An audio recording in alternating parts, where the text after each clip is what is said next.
Olá, está no ar mais um Direito Sem Fronteiras. No programa de hoje, vamos falar sobre o golpe militar no Gabão. O presidente Ali Bongo, de 64 anos, foi deposto na última quarta-feira e permanece em prisão domiciliar. As Forças Armadas dissolveram todas as instituições estatais, como o Senado e a Assembleia Nacional, e anularam as eleições do país. Nesta segunda, o general Brice Oligui Nguema, primo do presidente deposto, tomou posse como presidente interino do Gabão. O general Brice Oligui Nguema liderou o golpe militar contra Ali Bongo na semana passada. O presidente do Gabão, que estava há 14 anos no poder, foi destituído do cargo no dia 30 de agosto, depois que autoridades eleitorais anunciaram a sua reeleição para um terceiro mandato.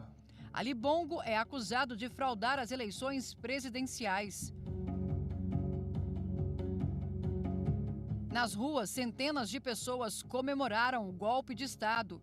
O general Brice Oligui Nguema prometeu devolver o poder aos civis por meio de eleições livres, transparentes e legítimas. E anunciou um referendo para a aprovação de uma nova Constituição por instituições com mais respeito pelos direitos humanos e pela democracia. De acordo com a Organização das Nações Unidas, o Gabão, um dos maiores produtores de petróleo da África, tem mais de 1/3 da população abaixo da linha da pobreza.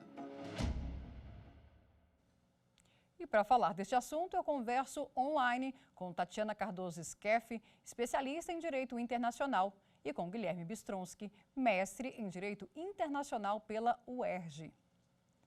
Doutora Tatiana, doutor Guilherme, sejam bem-vindos ao Direito Sem Fronteiras. E eu começo perguntando para a doutora Tatiana o que levou o Exército a destituir o ex-presidente Ali Bongo no Gabão. Vejam, na verdade, Gabão tem passado por muitos problemas relativos à sua política interna, justamente porque nós visualizamos uma alta dominação da política por parte da família Bongo. Inclusive, como tu mesmo salientaste, veja, o novo presidente faz parte da família, né? Primo e ex-assessor do pai do antigo presidente agora deposto. O interessante, todavia, é que essa situação ela advém muito de um problema que diversos países africanos, especialmente as colônias francesas, perpassam, que são instabilidades domésticas relativas a uma não participação em termos políticos da população jovem que cada vez mais cresce no Estado, levando, por exemplo, a um aumento da pobreza, a um aumento da insegurança alimentar, assim como uma situação de desemprego para grande parte da população, causando, portanto, diversos problemas na órbita interna que forçam justamente a saída, né, da liderança, o que aconteceu por meio de um golpe agora, recentemente no Gabão. E, doutor Guilherme, além dessa insegurança alimentar que a doutora Tatiana estava se referindo, a gente sabe que tem impactos também, esse golpe no Gabão, em relação à estabilidade institucional e até mesmo à segurança jurídica do país, né? Bem, sim. Boa noite, Tatiana. Boa noite a todos que estão aqui conosco participando desse nosso evento TV Justiça. A questão é um pouco mais difícil do que ela parece à primeira vista, pelo fato de que nós não estamos numa situação totalmente isolada no contexto do Gabão. Se a gente olhar ali o entorno do Gabão, os países que estão em volta do Gabão, nós temos diversos outros países que também são dominados por famílias, em que há pessoas no poder por décadas. Posso ressaltar, por exemplo, o caso emblemático da Guiné Equatorial, em que o chefe de Estado do país está no poder desde 1979, 44 anos, por exemplo, no caso da família Bongo, a Tatiana bem lembrou, o pai do atual presidente deposto, o Ali Bongo, o pai, o Omar Bongo, chegou ao poder em 1967, ficou 40 anos no poder e transferiu o poder para o filho agora, que está no poder há mais de uma década e que, pelo que tudo parece, realmente não conduziu eleições limpas, o que leva à frustração da população, nada mais natural. Nós temos que levar em consideração, como foi colocado por vocês, que o O Gabão tem recursos, em particular, minerais expressivos, mas esses recursos não são distribuídos de forma equitativa, a população não tem acesso aos recursos que o Estado controla, isso gera tudo uma grande insatisfação. Mas é óbvio que isso gera instabilidade na reunião. Nós temos atualmente medidas por parte da União Africana, que suspendeu o Gabão das atividades empenhadas pelos órgãos dessa organização internacional. O Protocolo de Durban, no início da década de 2000, criou um conselho que tem grande relevância em assuntos de segurança na África nas últimas décadas, que é o Conselho de Paz e Segurança, e que atua em situações como essa para tentar manter a estabilidade regional. E a estabilidade regional, no contexto da existência de diversas ditaduras na região, ela não permite que você aqui apoie um movimento como esse de forma muito intensa. Então, prefere-se, por enquanto, tentar retornar ao status quo ante, recolocar o presidente no poder, ou pelo menos que haja novas eleições. Prefere-se inicialmente rejeitar o golpe para que a situação possa ser estabilizada, até porque a gente teve uma sequência de golpes aqui nos últimos anos. São 214 golpes na África, afinal, desde 1952. Então, a primeira medida, como foi no Níger há pouco tempo atrás, é de tentar acalmar a situação, de suspender o país em questão das instituições e tentar um retorno ao status quo ante, antes que se possa discutir alguma medida a ser feita no interior do país. Justamente isso, doutor Guilherme. Eu vou falar agora com a doutora Tatiana para saber se existe uma previsão de novas eleições, quando que isso pode acontecer. E eu queria, doutora Tatiana, que a senhora explicasse para a gente o que houve, quais foram aí as alegações para tomar essa decisão e fazer esse golpe, que medida, o que aconteceu nessa eleição para esse grupo, o Exército, tomar essa decisão e aplicar esse golpe, e o que se esperar agora de uma nova eleição, e se é que ela vai acontecer, quando? Perfeito. Quando nós tivemos o general Brice Nguema assumindo agora o poder, o mesmo disse que chamaria novas eleições dentro de 3 anos. Mas sabemos, por exemplo, de outros exemplos que ocorrem também na região do Sahel, que foram submetidos por golpes, foram acometidos, perdão, por golpes recentemente, que muitas dessas eleições em que pese marcadas, elas não tenham ocorrido. Então, temos uma possibilidade de que ali em 2026 tenhamos eleições, mas isso não significa que necessariamente ela vai acontecer. Note que o que aconteceu foi que recentemente, numa terceira tentativa de reeleição por parte do Ali Bongo, ele obteve, teoricamente, 64% dos votos da população contra 30% do seu oponente.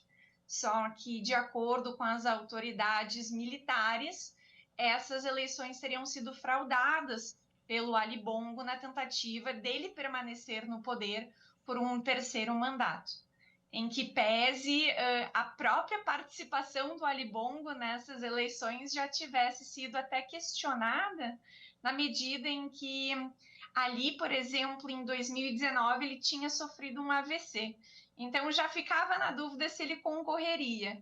Mas, claro, quem está no poder não quer sair, né? Então ele participou das eleições, tendo tido, teoricamente, 64% de aprovação, em que pese essa discussão sobre fraude relativa ao pleito eleitoral.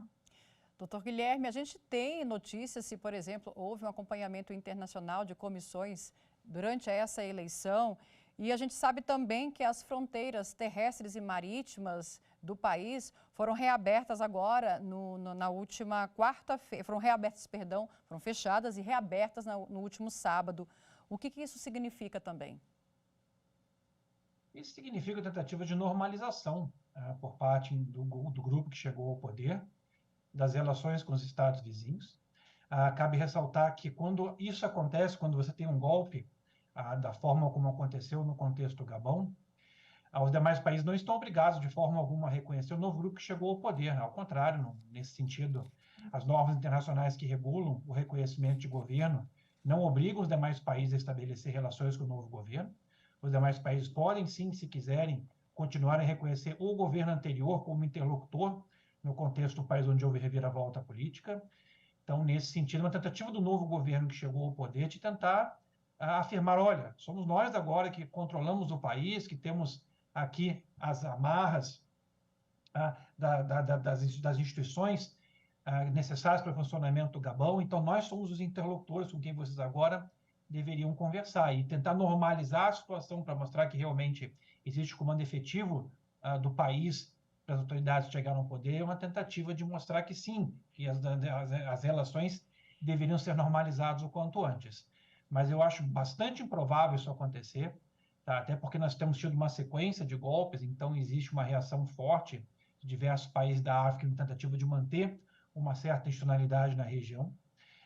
Novamente, há outras pessoas que se encontram no poder mediante eleições também bastante discutíveis no que se refere ao fato de terem seguido as regras que se espera serem seguidas no contexto de uma democracia.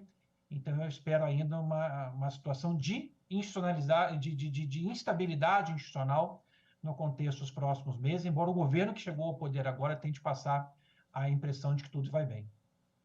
A gente vai fazer uma pequena pausa e já já o Direito Sem Fronteiras está de volta.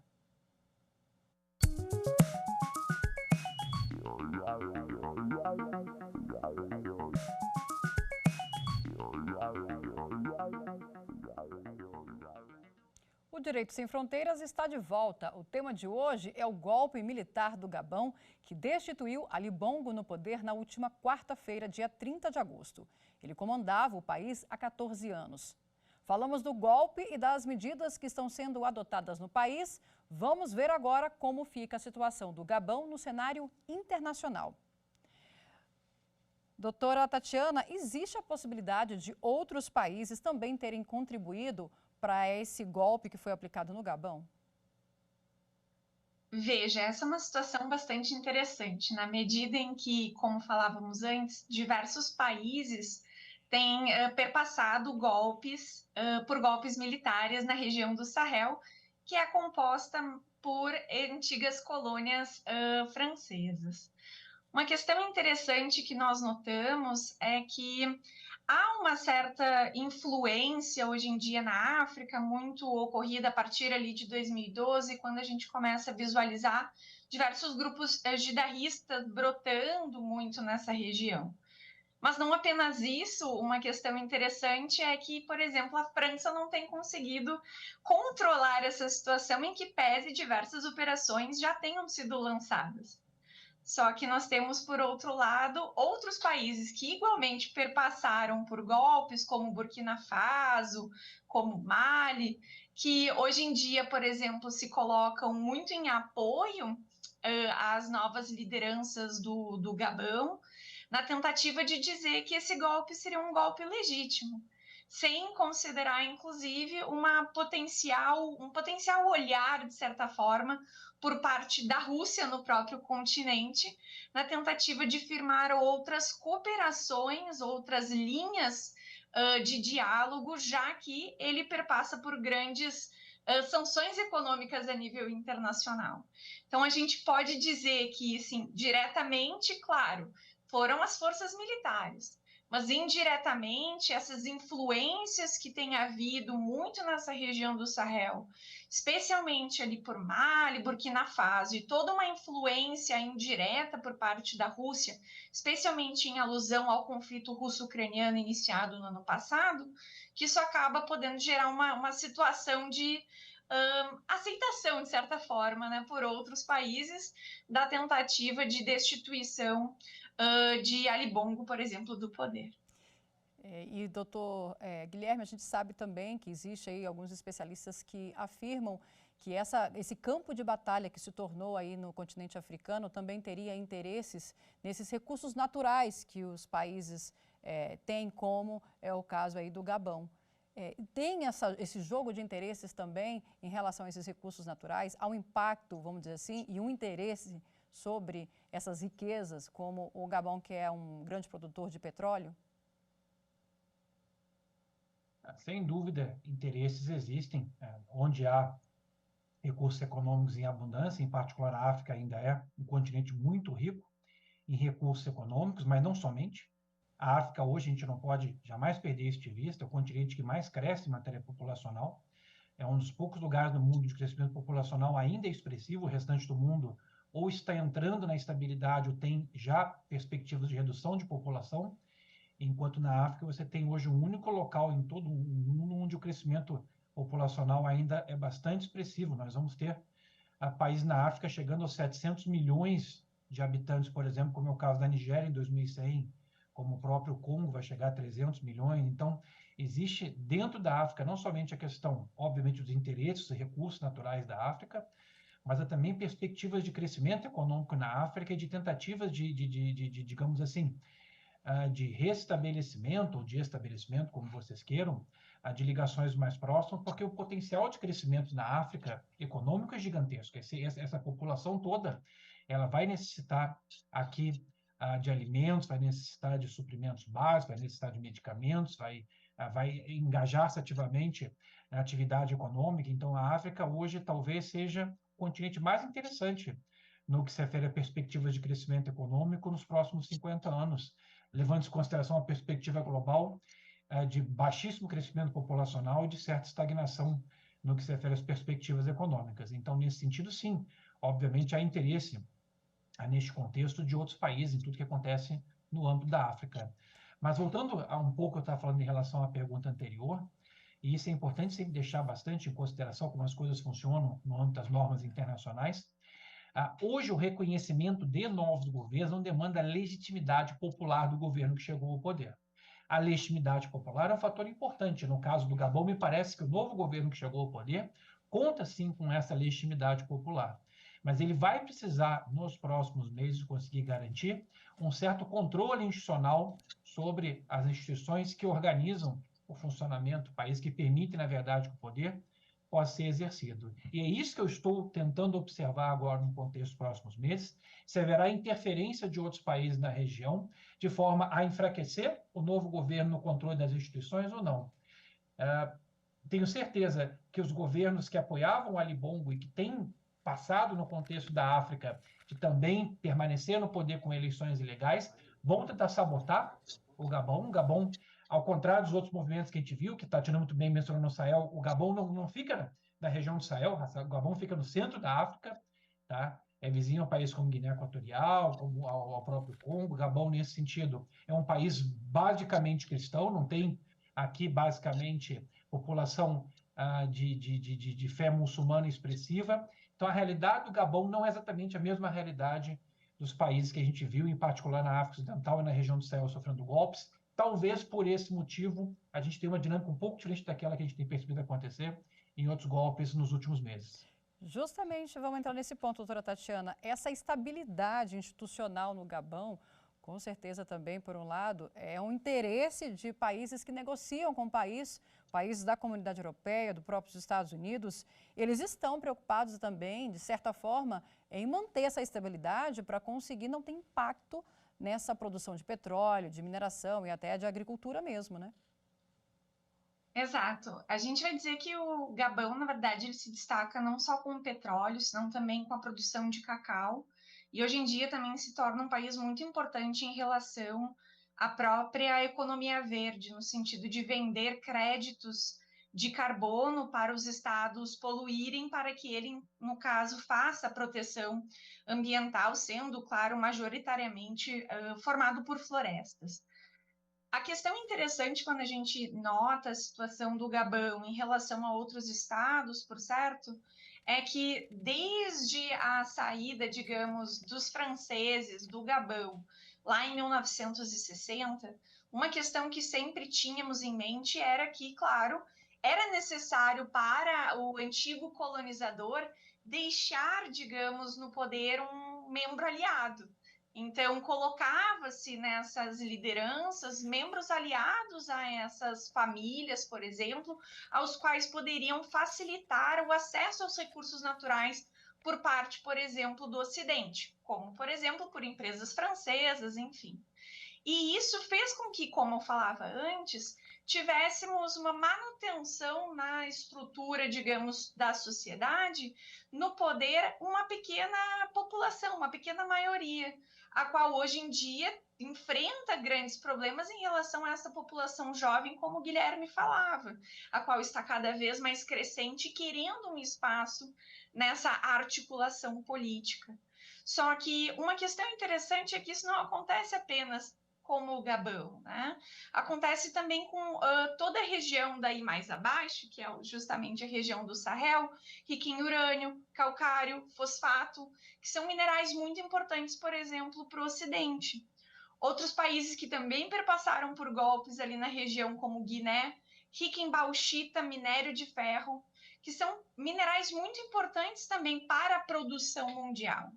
Então, nota-se uma grande preocupação por parte do Ocidente para com o que acontece com esses países, na medida em que, se tivermos de fato um golpe, uma mudança na liderança, isso pode afetar os próprios negócios do Estado, tendo que, por exemplo, reassinar tratados ou acordos, até em sentido comercial, para que eles continuem tendo acesso a esses minérios. Inclusive... Só que nesse meio do caminho, vemos a Rússia, por exemplo, entrando, né? Como eu falava antes, que acaba sendo um quesito bem importante nessa estrutura geopolítica. E nessa reorganização, inclusive, doutora Tatiana, doutor Guilherme, a França suspendeu a cooperação militar com o Gabão, até que seja tudo esclarecido em relação a esse golpe, e o Conselho de Segurança e Paz da União Africana, que é justamente que promove essa união e essa estabilidade entre o continente africano, anunciou também a suspensão das atividades do Gabão durante esse período.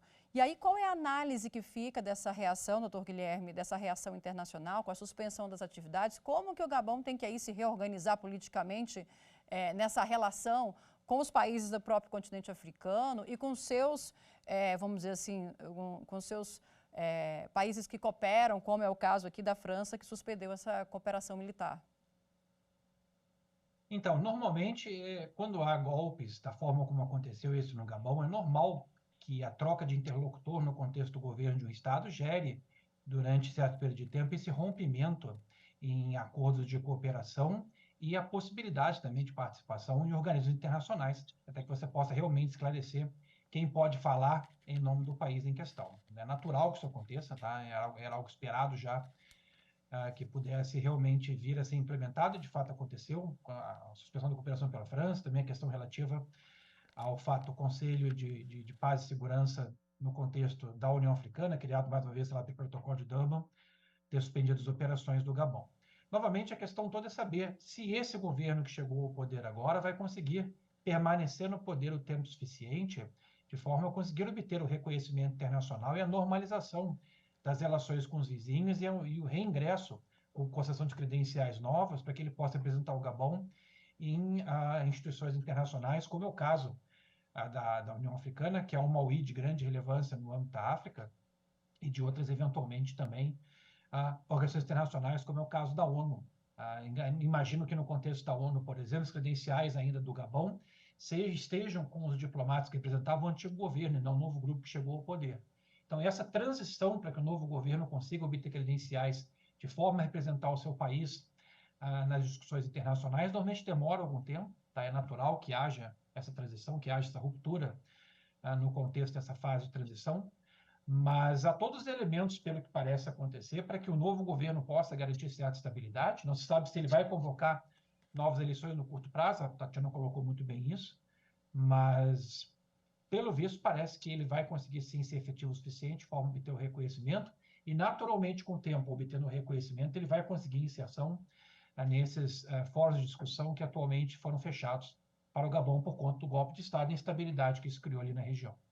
Excelente. Doutora Tatiana, o que esperar também, o doutor Guilherme falou agora, o que ele espera um pouco desses próximos anos, meses, vamos dizer assim. O que a senhora também espera e se existem organismos internacionais, observadores internacionais atentos a essa situação, se esse novo governo que se instalou vai promover aí essa nova eleição, existe algum tipo de pressão internacional para que aconteça essa eleição, algum observador internacional, organismo como a ONU, podem aí exercer uma certa pressão para que aconteça essa eleição de forma democrática? Eu diria que a ONU, em meio a essa situação, por exemplo, que nós vivemos atualmente em relação ao conflito russo-ucraniano, que se encontra bastante questionada na sua própria institucionalidade de forma de atuação, eu acho que a ONU talvez não seja a grande organização a lidar com a situação. A União Africana já foi destacada, mas eu diria que também a ECOWAS acaba tendo um papel bastante importante nesse sentido. Trata-se de uma organização, por exemplo, que tem fins econômicos, formada por 15 estados, mas que ela naturalmente advoga em prol de governos civis eleitos. E ela sempre tem se colocado, digamos, em oposição a países que sofreram por golpes militares e tiveram essa retomada do poder por parte de militares. Então, eu diria que a ECOWAS acaba tendo um papel bastante significativo nessa nova conjuntura, a qual, por exemplo, a gente já consegue visualizar o seu papel na situação, por exemplo, do Níger, em que ela, inclusive, impôs sanções econômicas ao país, mas que talvez isso possa também ser, talvez, né, digamos, não apenas ficar dentro do Níger, mas também ter algum tipo de impacto ali para o Gabão, em que pese o Gabão não faça parte da organização, mas que possa, no caso, fazer com que os Estados-membros não negociem com com esses países que sofreram golpe, né? Então, eu acredito que isso fique muito dentro da África, não só na União Africana, mas também no âmbito da ECOWAS. Excelente. Doutor Guilherme, para a gente encerrar, como que ficam a democracia desses países, se é que a gente pode considerar que são democracias fracas, que existem nos países do continente africano, que sofreram golpes, como esse é o caso agora do Gabão? Acho que aqui vale a pena levantar, fazer uma comparação rápida, que acho que para o nosso ouvinte aqui pode facilitar a compreensão.